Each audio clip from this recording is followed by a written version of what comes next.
What's up, you guys? It's Jason Dsouza. I hope you all are having a great day. And today I'm going to be showing you how to calculate the turnover rate in a farming area, or also known as a geofarm. If you're not sure what a geofarm is, it's just an area us real estate agents choose to market in on a consistent basis over time. This means sending postcards, dropping off door hangers, flyers, cold calling the area, door knocking, those types of marketing ideas. And typically, we want to be as consistent as possible because we want our farm to recognize us and eventually use us as the leading expert in the area. So let me jump into my computer really quick and I'll show you how to calculate the turnover rate in a farming area. Okay guys, now that I'm in my computer, what you're going to want to do is go into your MLS login. So once you do that, you'll be brought to your MLS tab here. You're going to click on that. You're going to go to search, detail, and we want to know how many homes sold in the last year. So 365 days. We also want to choose the city that we are looking for to market in. So in my case, I would just do Riverside, and then we can go to the map. Now it's best to choose an area that's closest to your office or your home, whichever you're closest to during that time.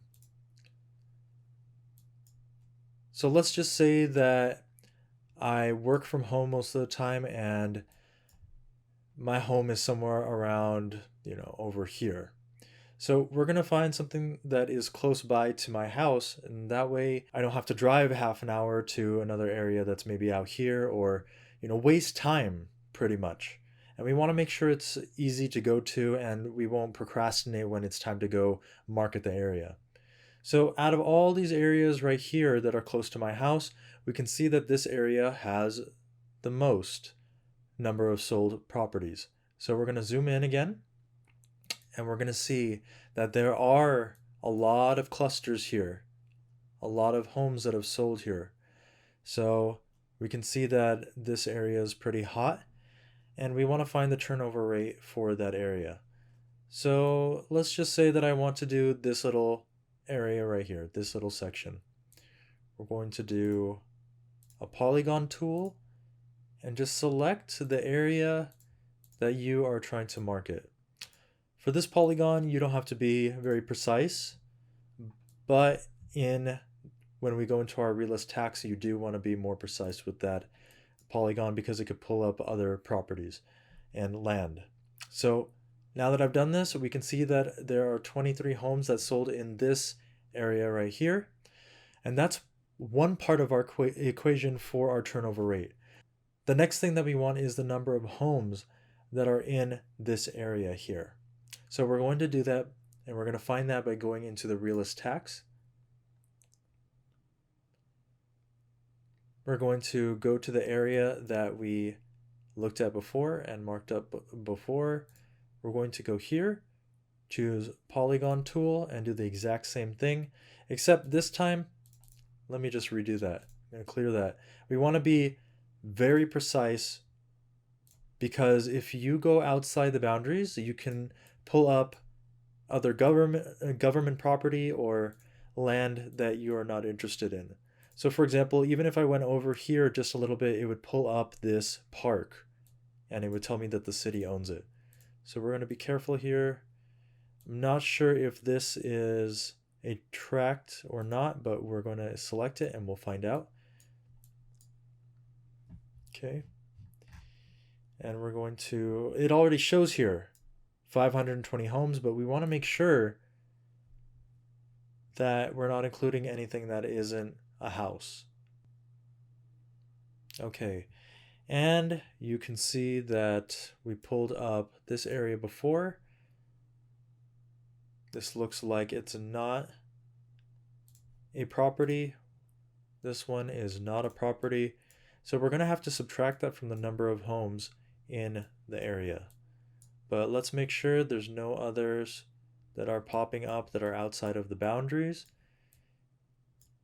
Okay, so we're going to take out those two that are not part of the homes that we're looking at for this area. So 520 minus 2, we have 518.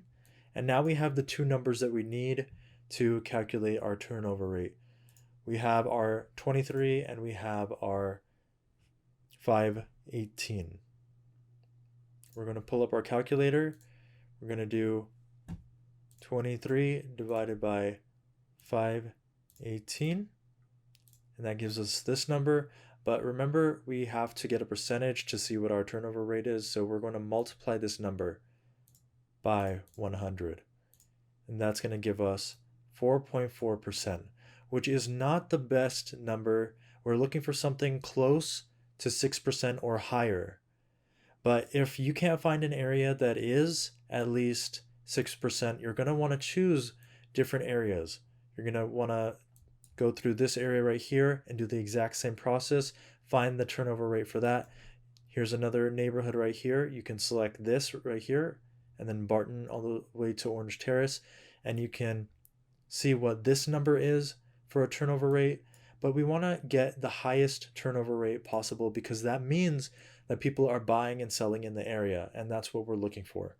If we have a low percentage, then we know that not a lot of people are moving from the area or people are buying in that area, and we want to stay away from that because our whole point of doing this is finding an area that we can market to people and help them buy and sell a house. And eventually we want to become the leading experts in that area by helping those people. When we choose an area, we're going to be consistent with our marketing. We're going to door knock, cold call, do flyers, postcards to that area on a consistent basis. And that way we'll eventually be able to start getting trust from the neighbors in the area and eventually become the leading real estate professional and be able to help them. As always, guys, thank you so much for watching. If you have any questions, you can leave them down below in the comment section. If you liked this video, please leave a like. If you haven't subscribed yet, please do so because I'm releasing videos each week. And if you are interested in the stock market, Webull is giving away 2 free stocks if you deposit $100 into your account. And on that note, thank you guys again, and I'll see you all in the next video.